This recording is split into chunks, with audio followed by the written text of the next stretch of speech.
I recently went on a vacation for my first time in my adult life where I wasn't visiting friends or family. That's right, I picked a place on a map, bought the tickets, and went, because I'm an adult. Go adulthood. I went to Las Vegas. Yeah. Anyone here a big fan of Las Vegas? Me. Yeah, it's showing here, and there's at least one person who's a fan of Las Vegas. I got pizza. In case you thought that this was one of those stand-up comedy routines where someone talks about how great their vacation went, how nothing went wrong, this is not that stand-up comedy routine. I don't know if that exists, that's not tonight. Yeah, I did not have fun in Las Vegas. My big problem with Las Vegas was that I expected it to be a lot more mathy. I expected it to be a lot more like the movie Rounders or 21, a place where math nerds compete in high-stakes game of strategy against each other for the victory of winning money. It was a lot more like The Hangover, it turned out. No, I was the only one who came to Las Vegas with any interpretation that was going to be like that. Everyone else understood what it was. What it was the Gatlinburg of the Southwest. For anyone who's never been to Gatlinburg before, it is truly an experience, a place you should go at least once in your life. Tons of t-shirt shops, tons of very tacky touristy stuff. It's like Niagara Falls, it's like Branson. It's the most American place you can go, and also somewhere you'd never want to end up. It's like if Waffle House and Walmart got married in a shotgun wedding, and then had a baby, and that baby showed up to their job as a fry cook on Casual Friday. Gatlinburg is quite an interesting place. Last time I was there, I saw three separate men sporting Confederate flag back tattoos. How did I know they had Confederate flag tattoos on their backs? Because they were shirtless. I was thinking, did you want to see these men shirtless? No, these were not obviously both their confidence in their bodies and their confidence in their belief system was way too high. They should have rethought a lot of things.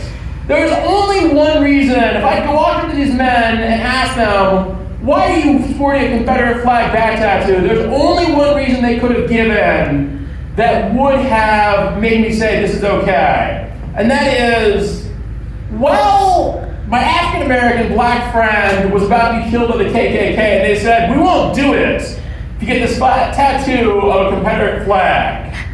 I really regret it. I don't even know if it would be okay then. Maybe just barely. I was not a huge fan of Las Vegas, but I'll say, I don't know that I really gave it a fair shot.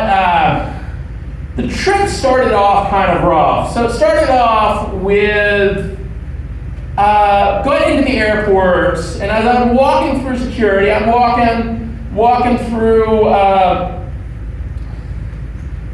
security, and I am passed by this male Frenchman.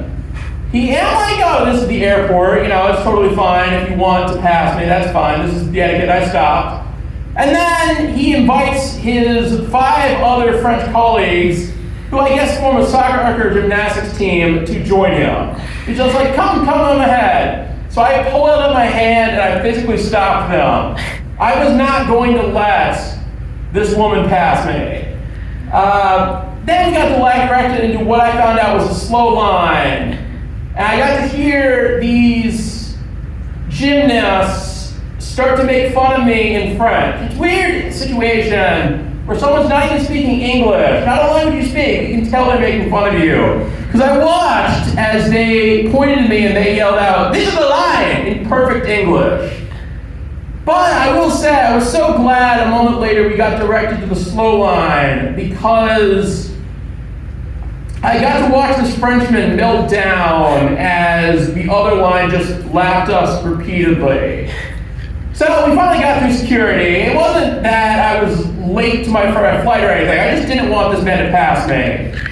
We can't let the French beat us in anything. It's the principle. USA, USA, USA. So after we got through, I sat down and I had some Mexican food. Mexican food at JFK. Not the greatest place to get Mexican food, turns out. The queso I ordered was actually just cheese dip, with nacho cheese dip, and the salsa was actually just tomato paste.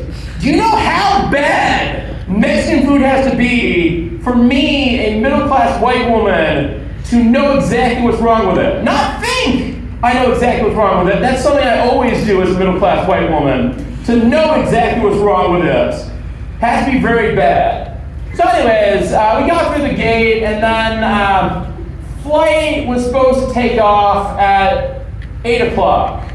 Get a text around 7, flight's now taking off 8:30. 7:15, 10. 8 o'clock, midnight. I asked them, what's going on? Why is this flight not taking off? Oh, well, it turns out that we don't have the other pilot for this flight.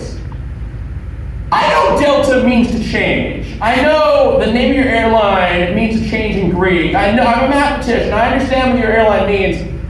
You can't change the flight. We end up taking off 8 a.m. the next morning.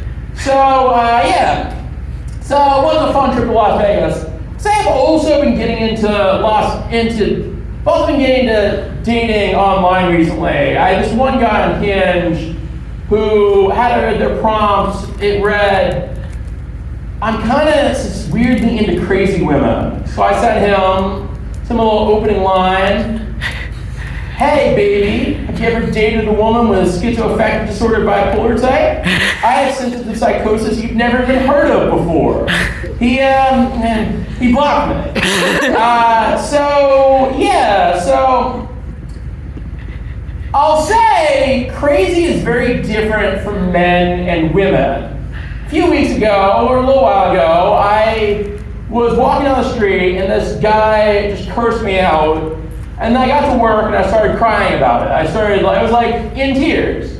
And a woman I respect pulled me aside and said, hey, Dana, you're having really female emotions. This is probably just hormones. I was like, I kind of agree with that. I thought, maybe I'm overreacting. And then I had another thought. A few years ago, about 6 years ago, during a psychotic episode, I took a bunch of pills, and then I fell asleep, thought I was in hell when I woke up, and saw demons everywhere for a week, and didn't sleep in a week.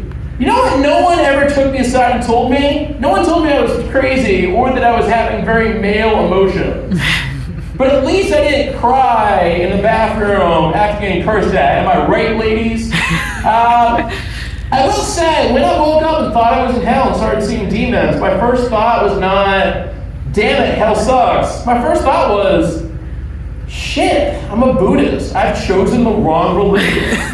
I was in undergrad at the time, and weirdly enough, I still went to all my classes, still did all my homework. And the reason I can get for that now, the reason why I failed in those classes, if unemployment is bad in real life, imagine how bad unemployment is in hell. A lot of states, another thing that's different for gender now is the way that it's treated by law. A lot of states have made drag shows illegal, have made any performance that could be considered drag illegal. In fact, in many states, what I'm doing right now would be considered illegal. Because apparently the raw sexuality of this performance is such that it's undeniable and should not be allowed in the public sphere. So I have one thing I would say to those states. You're absolutely right. This is the most sexual thing that has ever been done in public. This is Pornhub on steroids. And now it's transitioned smoothly to the rest of the routine, which is solely made up of mostly incomprehensible jokes about math. Why are Python developers so rarely sober? Because they're always using Flask. You like that, you little sluts? Why did the linear regression go to the music store? He was worried about endogeneity. Keep your pants on, sir. Keep your pants on. I know it's getting hot in here. You gotta keep your pants on. Why was 6 afraid of 7? Why? Because Ron DeSantis said 7 was a groomer. I will say, you've been at this been a great audience, but I am a bit concerned no one threw signals at me.